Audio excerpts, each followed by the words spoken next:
역대하 11장 1절에서 4절,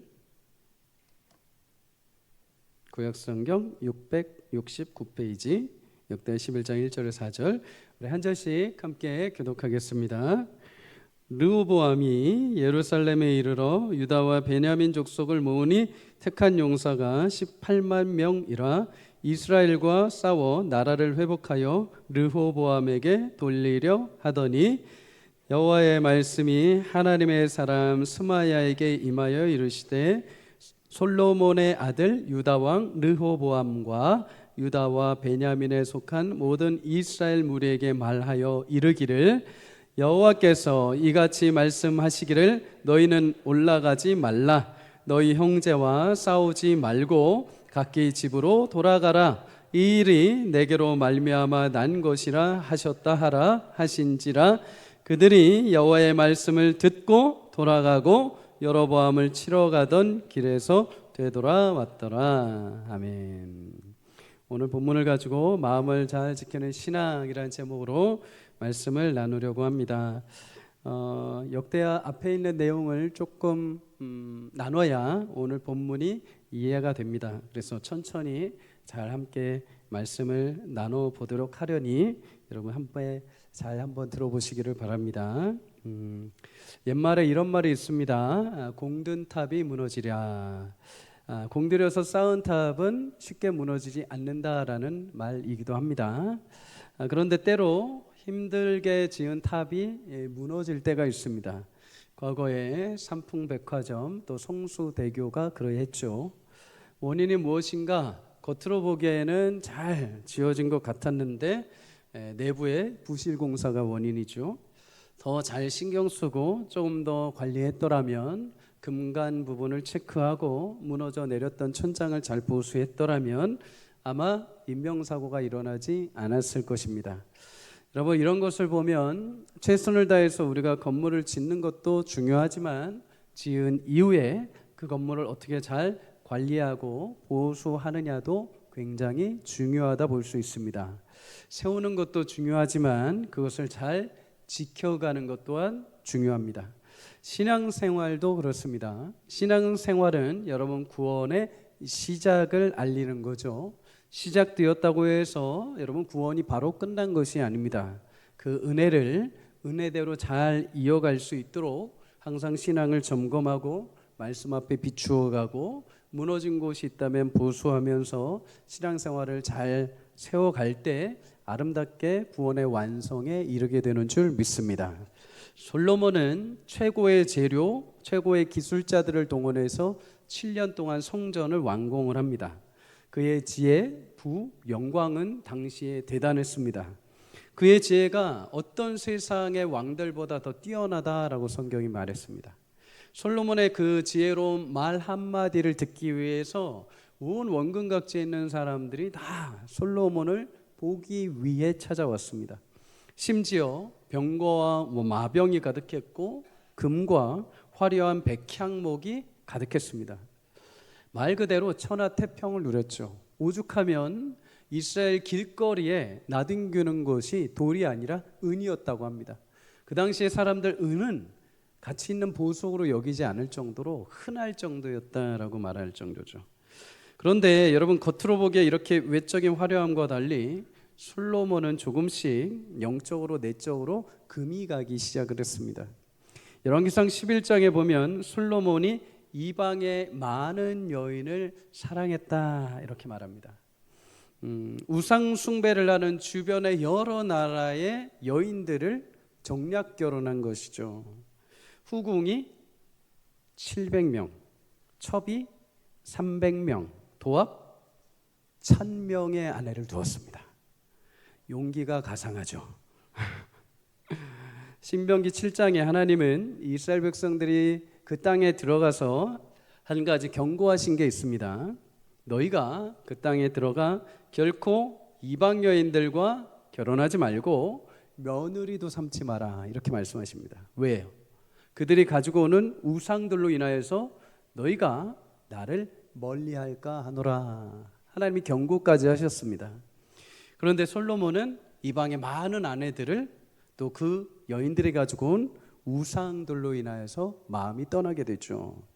솔로몬의 마음이 이렇게 변합니다. 열왕기상 11장 4절을 함께 읽습니다. 시작.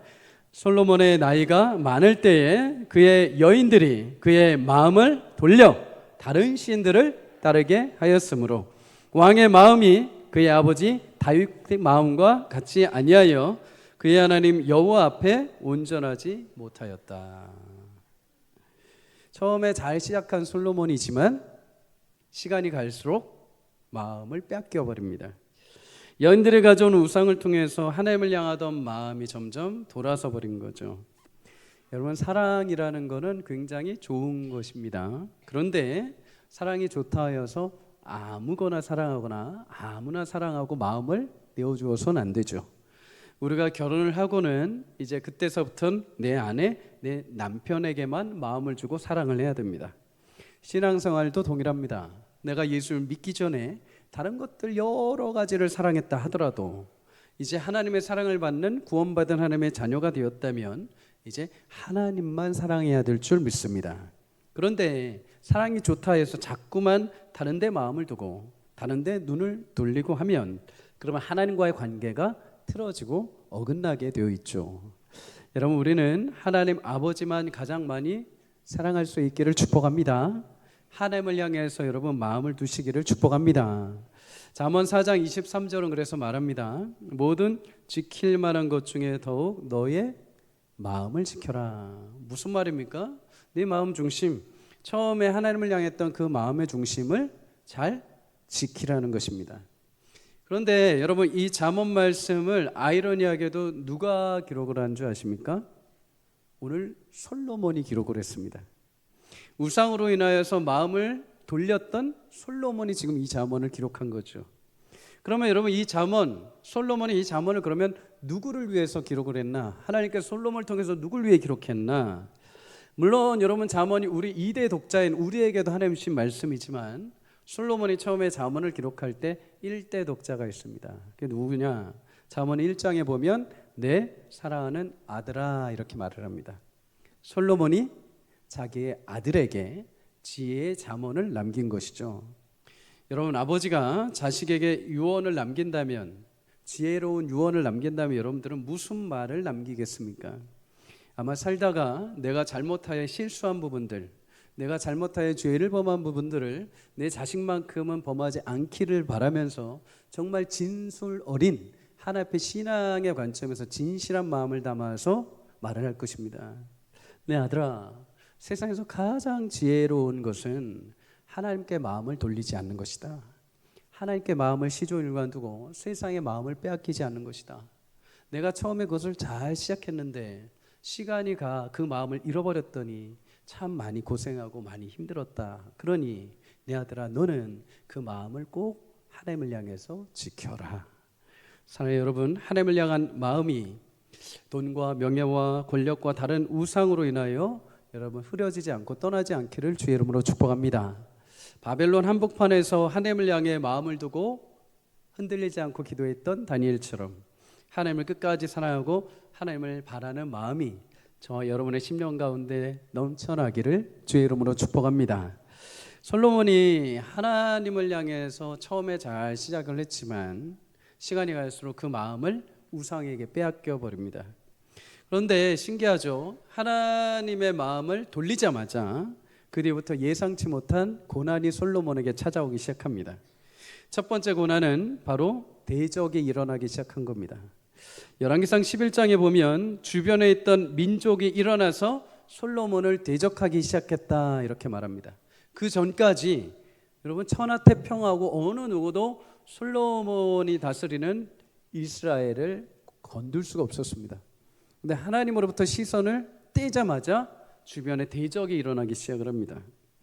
그 대적 중에 크게 두 사람이 있습니다. 한 사람은 에돔 사람 하닷이요, 한 사람은 엘리아다의 아들 르손이라는 사람입니다. 하닷과 르손. 근데 이 두 사람의 신분을 보면 굉장히 의아합니다. 다윗이 왕으로 있을 때 자신의 장군 요압 장군을 이 에돔에 보냅니다. 에돔이라는 나라에 보내서 6개월 동안 전쟁을 치르게 합니다. 6개월 동안 에돔과 전투를 하면서 뭘 하는가? 에돔의 모든 남자를 다 죽이려고 합니다. 그런데 이때 유일하게 어린아이가 살아서 도망을 치는데 이 아이가 누구냐? 에돔 사람 하닷이라는 아이입니다. 다윗이 사무엘하 8장에 보면 소바라는 나라와 또 전투를 합니다. 소바 왕 하닷 에셀이라는 왕을 치게 되죠. 그런데 이때 소바 왕이 죽임을 당하는 것을 보고 르손이라는 자가 자기 왕이 패한 것을 보고 도망쳤다라고 말합니다. 에돔 사람 하닷, 소바 사람 르손. 여러분, 이 두 사람은 모두 다윗 시대에는 어린아이와 같았고 도망자에 불과했습니다. 그런데 솔로몬이 하나님을 떠나자마자 이 약했던 두 인물이 뭐로 일어나냐? 대적으로 일어나기 시작합니다. 그리고 솔로몬을 평생 동안 괴롭혔다, 이렇게 성경이 증거합니다. 여러분, 성경이 무엇을 말하려고 할까요? 여러분, 그동안 솔로몬이 가졌던 부와 권세와 평안이 솔로몬이 만든 것이 아니라 하나님이 보호하시고 하나님이 세우신 것이요 하나님이 지켜주신 거라는 사실을 성경이 말하고 있습니다. 하나님이 솔로몬을 그렇게 은혜를 주시고 보호 울타리가 되어주셨을 때는 어떤 누구도 대적할 수 없었는데 솔로몬이 그 은혜를 버리고 마음을 돌이키자 하나님이 그 울타리를 살짝 거두시기 시작한 거죠. 하나님 보호 울타리가 거둬지자 과거에 별로 큰 문제가 되지 않았던 인물들이 일어나면서 솔로몬에게 대적으로 찾아옵니다. 여러분, 우리가 하나님을 떠나면 평소에 아무것도 아니었던 것들이 내게 큰 문제로 다가오기 시작합니다. 평소에 보이지 않았던 문제들이 내 인생의 절체절명 위기로 찾아오기 시작을 하죠. 별일 아니었던 것이 힘들고 지치고 괴로운 일로 나에게 찾아오기 시작합니다.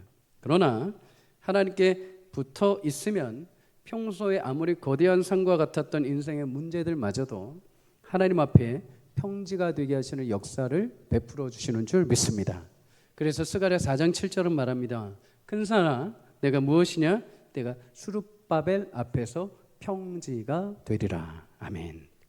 여러분, 찬송가 288장은 예수로 나의 구주 삼고라는 찬양입니다. 개인적으로 이 가사 부분에서 굉장히 좋아하는 부분이 있습니다. 주 안에 기쁨 누림으로 마음의 풍랑이 잔잔하니 세상과 나는 간 곳 없고 구속한 주만 보이도다. 주님 안에 거할 때 세상에 수많은 풍파와 같은 문제가 내 눈앞에 있었는데 주님 안에 딱 거하는 순간부터 그건 보이지 않는다는 겁니다. 그게 없어진 것이 아니라 그게 여전히 일고 있는데 내 앞에 주만 보이는 거죠.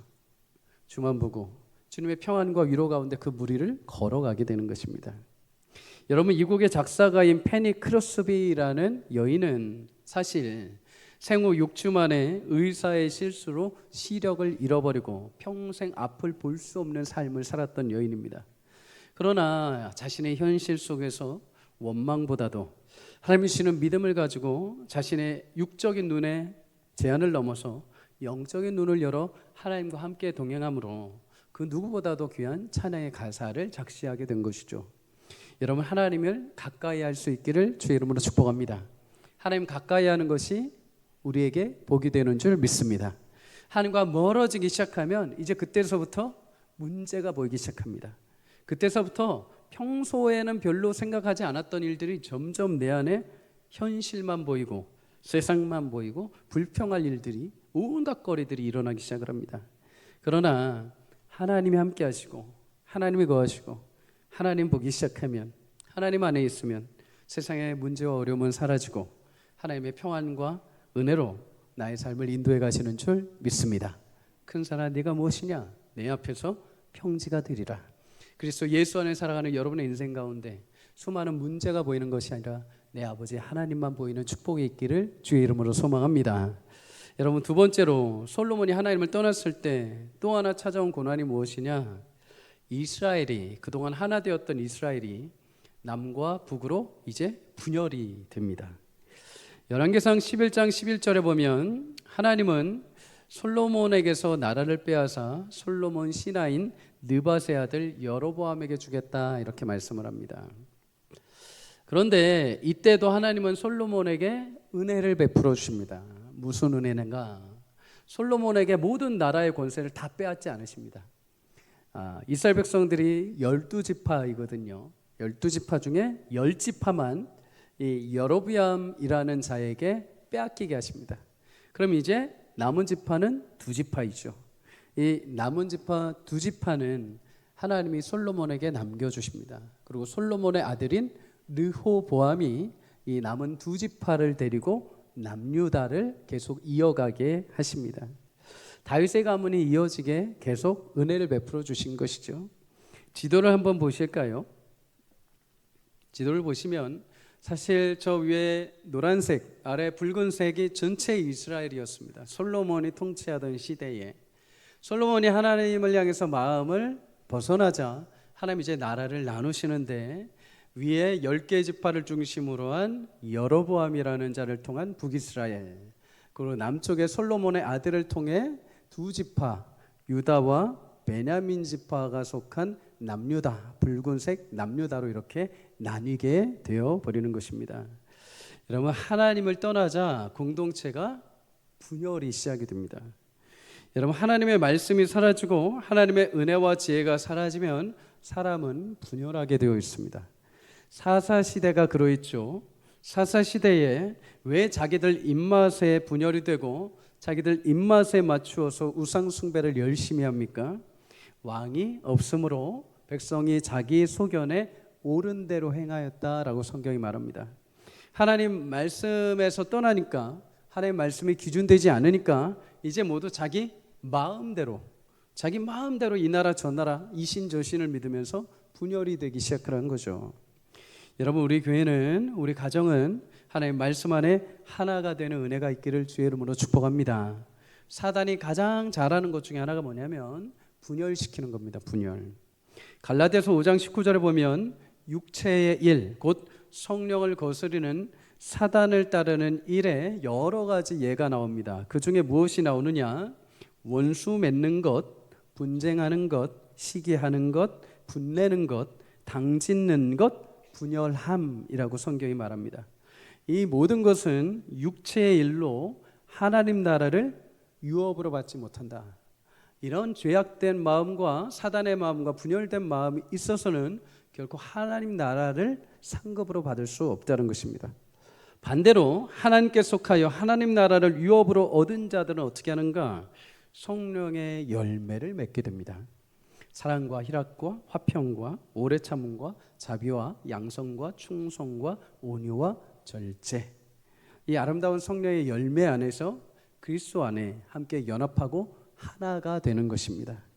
여러분, 이런 은혜가 우리 가운데 있기를 주의 이름으로 축복합니다. 분열이 아니라 하나님 말씀 안에서 하나 되는 은혜. 악동 뮤지션이라는 가수를 여러분 들어보셨을 겁니다. 남매입니다. 남매.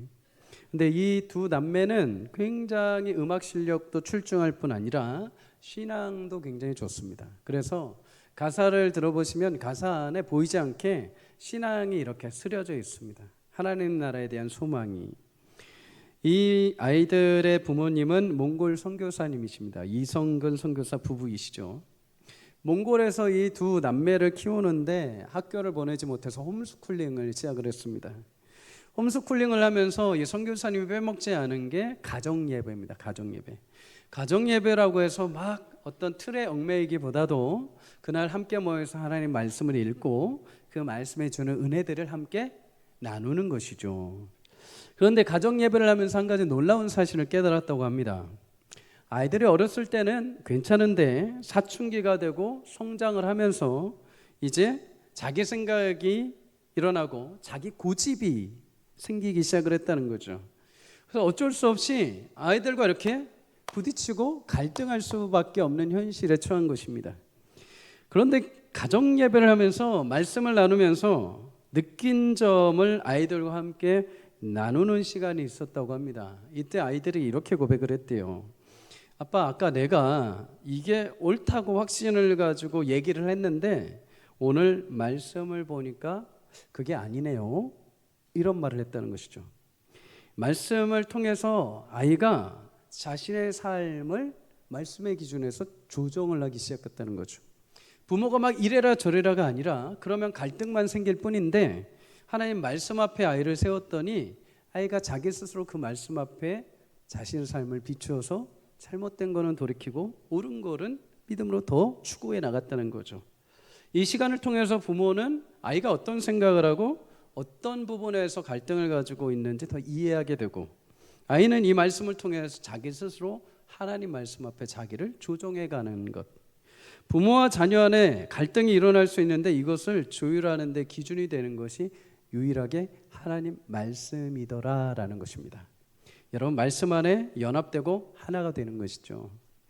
사랑하는 여러분, 하나님 말씀 안에 거함으로 연합되고 하나 되는 축복이 있기를 주의 이름으로 소망합니다. 말씀을 벗어나면 자기 생각과 마음으로 분열되고 깨지고 모래알과 같이 흩어집니다. 하지만 주의 함께 말씀으로 모일 때 시편 133편 1절은 말합니다. 보라, 형제가 연합하여 동거함이 어찌 그리 아름다운고. 주의 말씀 안에 있을 때 분열이 사라지고 하나님이 가장 아름답게 여기시는 연합과 하나됨의 축복을 주시는 줄 믿습니다. 여러분의 가정, 우리 교회가, 여러분의 직장, 여러분이 모이는 모든 곳에 하나님의 말씀 앞에 서서 하나 되는 귀한 은혜가 있기를 주의 이름으로 축복합니다. 여러분, 솔로몬이 하나님을 향한 마음이 떠나자 대적이 일어납니다. 그리고 나라가 분열되게 됩니다. 그렇다면 이 뒤에 세워지는 북쪽의 여로보암을 중심으로 한 북이스라엘, 그리고 남쪽에 솔로몬의 아들인 르호보암을 중심으로 한 남유다는 그럼 어떻게 될까요? 둘 다 이제 막 세워진 나라입니다. 그죠? 그런데 앞서 말씀드린 것처럼 이제 막 시작했다 하더라도 중요한 것은 그것을 잘 지켜가는 것이 중요하다고 말씀드렸습니다. 먼저 열왕기상 11장에 보면 하나님이 선지자를 여로보암에게 먼저 처음에 보내십니다. 그리고 이 여로보암에게 뭐라고 말씀을 하시는가? 너에게 솔로몬의 손에서 내가 10지파를 뺏어서 줄 것이다. 네가 만약에 내 앞에 정직하게 내 법도와 율례를 지키면 다윗을 위해 내가 세운 것 같이 너의 집도 내가 견고하게 세워줄 것이다. 여러분, 이거 엄청난 약속인 거 아십니까? 이스라엘 백성들은 지금도 존경하고 사랑하는 왕이 다윗입니다. 다윗을 부러워하고 존경합니다. 그런데 오늘 하나님이 여로보암에게 찾아오셔서 말씀하신 약속이 무엇이냐? 이거 은혜대로 잘 지키고 말씀 잘 지키면 너 내가 다윗처럼 지켜줄 것이다. 엄청난 축복이죠. 잘 믿음만 지키면 제2의 다윗이 될 수 있는 것입니다. 여러분, 이 약속을 품고 여로보암이 이제 왕위를 시작하려고 합니다. 그런데 그 전에 먼저 자신이 왕위를 시작하기 전에 이 르호보암, 원래 이스라엘 통치하고 있던 솔로몬의 아들 르호보암에게 가서 한 가지 확인해야 될 것이 있었습니다.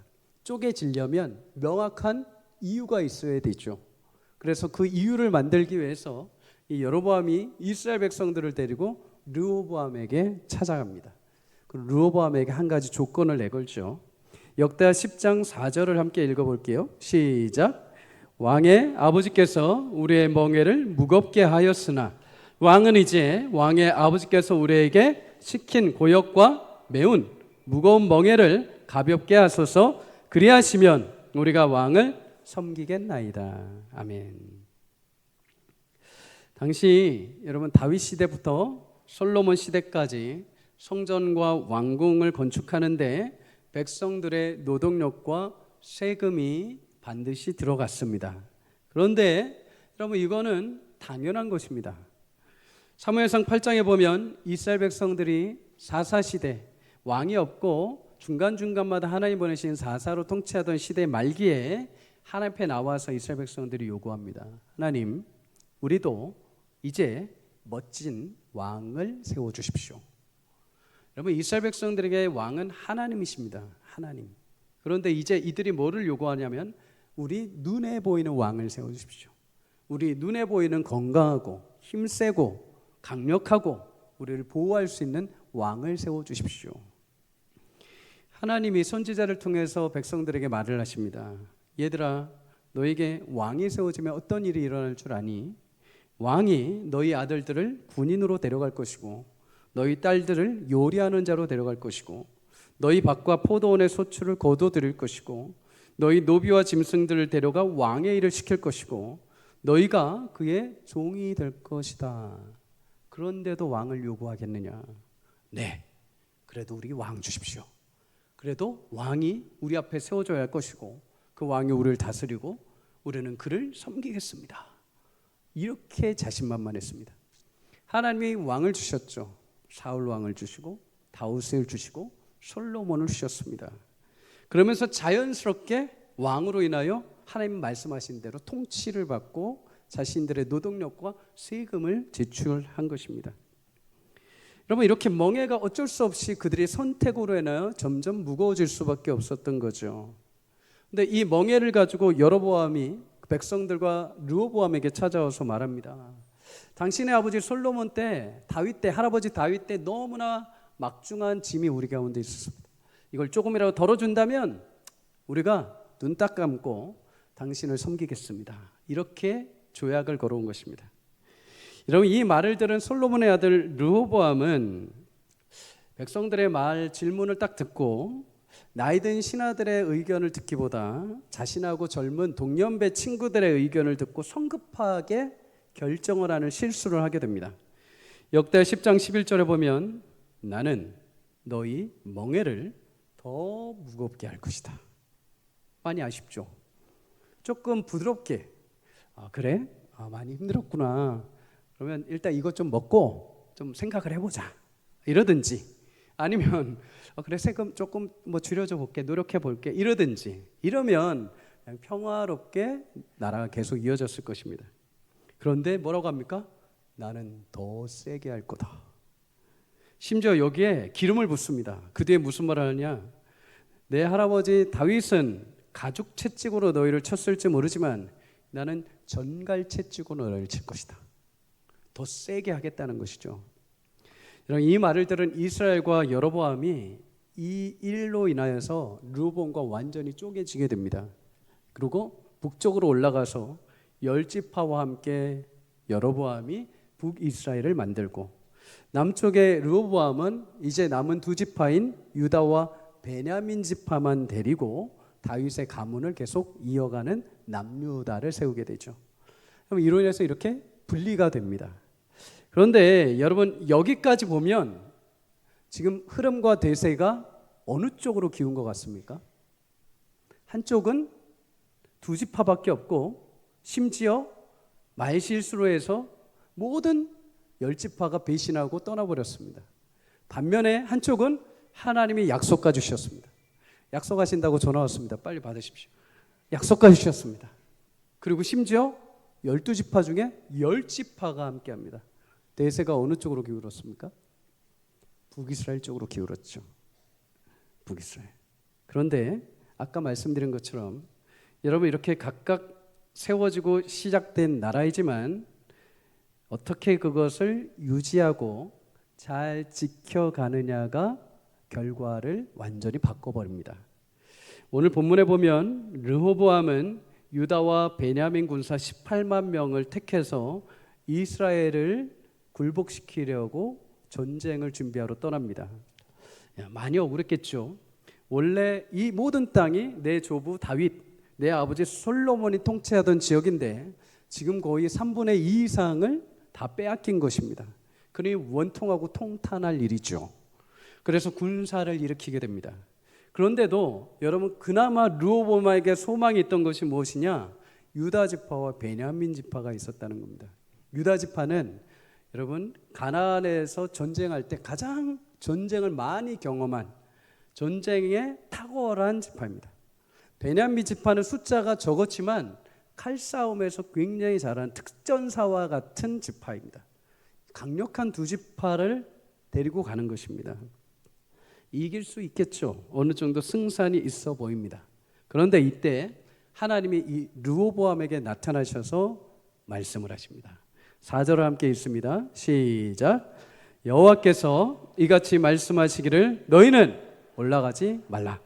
너희 형제와 싸우지 말고 각기 집으로 돌아가라. 이 일이 내게로 말미암아 난 것이라 하셨다라 하신지라. 그들이 여호와의 말씀을 듣고 돌아가고 여로보암을 치러 가던 길에서 되돌아왔더라. 여러분 분명 전세가 처음에 북쪽으로 넘어가 있었습니다. 그런데 이 전세가 언제 다시 남유다로 넘어오는 줄 아십니까? 르호보암이 자신의 군사력을 믿고 공격하려던 그 판단을 내려놓고 하나님 말씀에 순종할 때 이제 다시 이 전세가 남유다로 넘어오기 시작을 합니다. 하나님의 말씀에 순종을 한 조. 하나님 말씀하십니다. 이 일이 내게로 말미암은 것이다. 내 뜻이다. 그러니 올라가지 마라. 싸우지 마라. 이 말을 듣고 르호보암이 군사들을 회군시킵니다. 그리고 각자 집으로 돌아가죠. 남유다와 르호보암의 회복이 여기서부터 시작이 됩니다.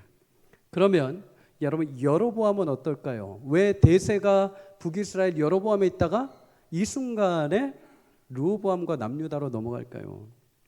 여러분 분명히 처음에 하나님이 여로보암의 손을 들어주시고 여로보암에게 약속을 주셨습니다.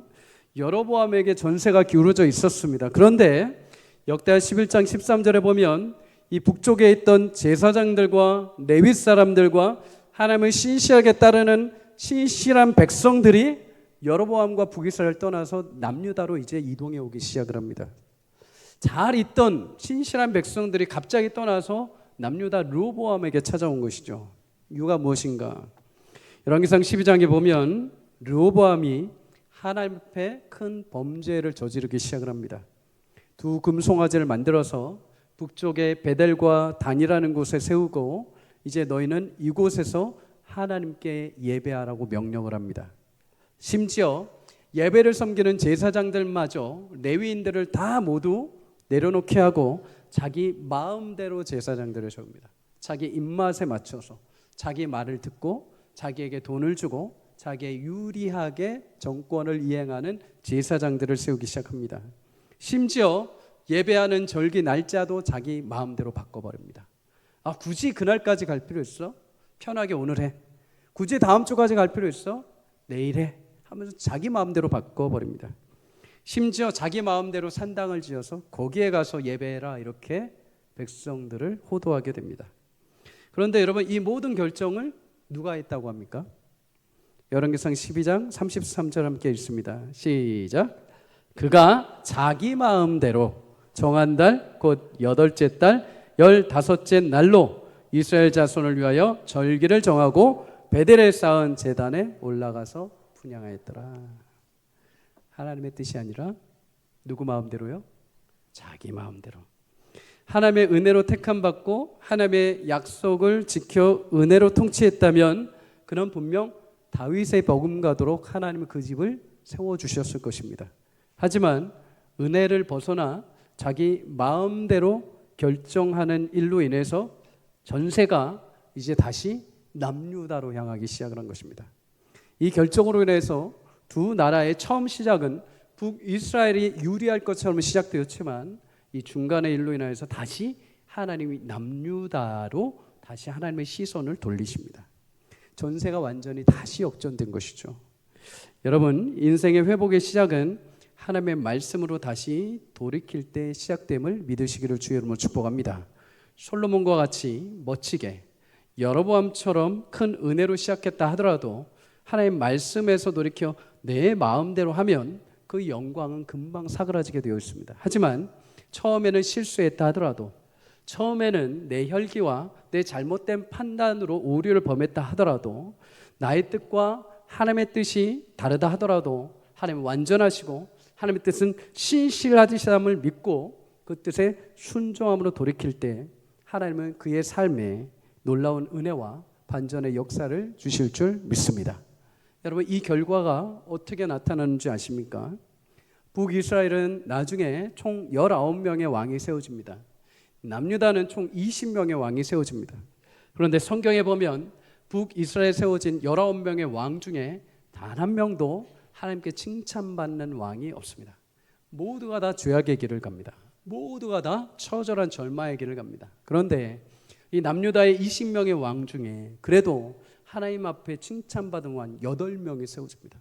그들은 중간중간마다 이스라엘 백성들을 회복시키고 종교개혁을 하고 하나님 앞에 돌이키는 중간중간에 굉장히 중요한 다리 역할들을 하게 됩니다. 물론 여러분 나중에 북이스라엘은 아수르에 멸망당하고 남유다는 바벨론의 포로로 끌려갑니다. 둘 다 멸망당하죠. 그런데 여러분 그 결과가 어떻게 되는지 아십니까? 북이스라엘은 아수르로 끌려간 이후에 다시 성경에 이 10지파가 등장하지 않습니다. 신약 성경에 더 이상 이 북이스라엘 이야기는 나오지 않습니다. 이들은 돌아온 이후에 모든 이방 민족과 혼혈이 되면서 이제 정체성을 잃어버리게 됩니다.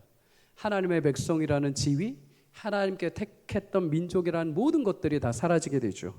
그런데 남유다는 어떨까요? 70년 이후에 포로에서 하나님이 돌아오게 하십니다.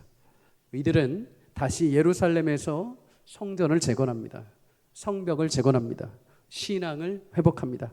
그리고 400년이 지나 그 땅에 여러분 유다 지파 다윗의 혈통으로 마침내 누가 나십니까? 예수님이 오신 줄 믿습니다. 여러분 그러면 르호보암을 따랐던 남유다 유다 지파에서 예수님이 태어나셨습니다. 그럼 아직 한 지파가 남아있죠. 베냐민 지파가 남아있습니다. 베냐민. 신약성경을 여러분 읽어보신 분들은 아시겠지만 신약성경에 여러분 유일하게 지파가 등장하는 인물이 두 인물이 있습니다. 다른 사람들은 이름만 나오고 그들이 어떤 지파인지 말하지 않습니다. 첫 번째 사람은 세례 요한입니다. 여러분 세례 요한은 레위 지파 제사장 지파입니다. 남쪽 예루살렘을 향해서 북이스라엘에서 도망쳐왔던 레위 지파 그 혈통이 이어진 것이죠. 또 한 지파 있죠. 베냐민 지파입니다. 빌립보서 3장 5절에 사도 바울이 이렇게 고백합니다. 나는 8일 만에 할례를 받고 이스라엘 족속이요 베냐민 지파라. 여러분 남유다에 속한 유다 베냐민 지파 그리고 그곳의 신앙을 지키기 위해 내려왔던 레위 지파 그들의 신약 성경에 예수님이 태어나신 지파가 되고 예수님이 오시기 전에 예수님을 선포했던 지파가 되고 예수님 오신 이후에 교회를 세우는 사도 바울을 통한 하나님께서 베냐민 지파를 사용하시는 축복을 주신 줄 믿습니다. 여러분 신앙을 세운 것도 참 귀합니다. 시작한 것도 귀합니다. 그러나 그 신앙을 말씀 안에 지켜가는 것은 더더욱 중요합니다. 늘 언제나 하나님의 은혜 안에 그 시작한 하나님을 향한 신앙, 믿음을 잘 견고하게 말씀 안에 지켜가는 축복이 있기를 주의 이름으로 소망합니다. 여러분 르호보암처럼 잘못된 선택을 우리가 할 수 있습니다. 때로는 내 마음이 솔로몬과 같이 하나님을 향했던 마음이 실수로 돌아올 수도 있습니다. 그러나 하나님은 언제라도 그 마음을 다시 돌이켜 주의 말씀 앞에서는 모든 자들의 마음의 심령 그 삶을 새롭게 하시는 은혜를 베풀어 주시는 분이십니다. 말씀 앞에 순종할 때 여러분 하나님 주시는 귀한 은혜 가운데 모든 상황과 환경이 역전되고 내 삶에 문제들이 보이는 것이 아니라 하나님만 내 눈에 보이는 놀라운 은혜가 있기를 주의 이름으로 축복합니다. 여러분 말씀에 순종함으로 여러분을 구원에 시작하게 하신 하나님 그리고 여러분 구원을 완성하실 그 하나님의 놀라운 역사가 여러분 한 주의 삶 가운데 또 여러분의 인생 가운데 아름답게 이루어져가는 귀한 축복이 있기를 주의 이름으로 소망합니다.